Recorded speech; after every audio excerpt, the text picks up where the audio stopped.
Welcome friends, आप सभी का हमारे यूट्यूब चैनल पर स्वागत है।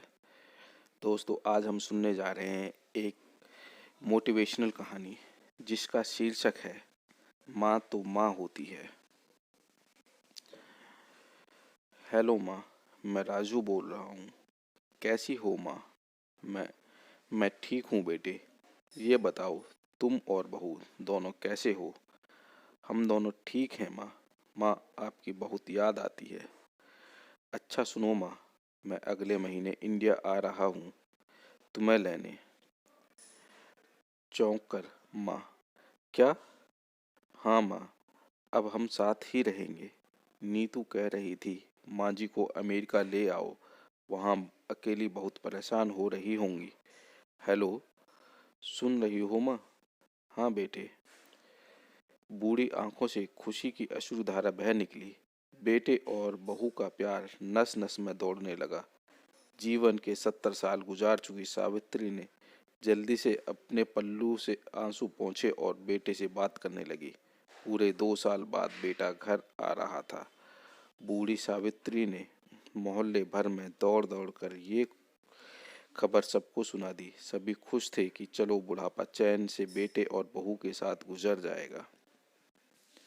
राजू अकेला आया था। उसने कहा कि माँ, हमें जल्दी ही वापस जाना है, इसलिए जो भी रुपया पैसा किसी से लेना है वो लेकर रख लो, और तब तक मैं किसी प्रॉपर्टी डीलर से मकान की बात करता हूँ। मकान? माँ ने पूछा।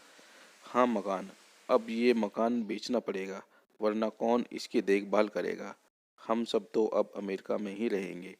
बूढ़ी आंखों ने मकान के कोने कोने को ऐसे निहारा जैसे किसी अबोध बच्चे को सहला रही हो। आनन फानन में औने पौने दाम में राजू ने मकान बेच दिया। सावित्री देवी ने वो जरूरी सामान समेटा जिससे उनको बहुत ज़्यादा लगाव था। राजू टैक्सी मंगवा चुका था। एयरपोर्ट पहुंचकर राजू ने कहा, माँ तुम यहाँ बैठो अंदर। तुम माँ तुम यहाँ बैठो, मैं अंदर जाकर सामान की जांच और बोर्डिंग और वीज़ा का काम निपटा लेता हूँ। ठीक है बेटे। सावित्री देवी वहीं पास की बेंच पर बैठ गई। काफी समय बीत चुका था। बाहर बैठी सावित्री देवी बार बार उसी दरवाजे की तरफ देख रही थी जिसमें राजू गया था, लेकिन अभी तक बाहर नहीं आया। शायद अंदर बहुत भीड़ होगी सोचकर बूढ़ी आंखें फिर से टकटकी लगाए देखने लगती। अंधेरा हो चुका था। एयरपोर्ट के बाहर गहमा गहमी कम हो चुकी थी। माजू, किससे मिलना है? एक कर्मचारी ने वृद्धा से पूछा। मेरा बेटा अंदर गया है टिकट लेने, वो मुझे अमेरिका लेकर जा रहा है, सावित्री देवी ने घबराकर कहा। लेकिन अंदर तो कोई पैसेंजर नहीं है। अमेरिका जाने वाली फ्लाइट भी दोपहर में चली गई। क्या नाम था आपके बेटे का? कर्मचारी ने सवाल किया। राजू।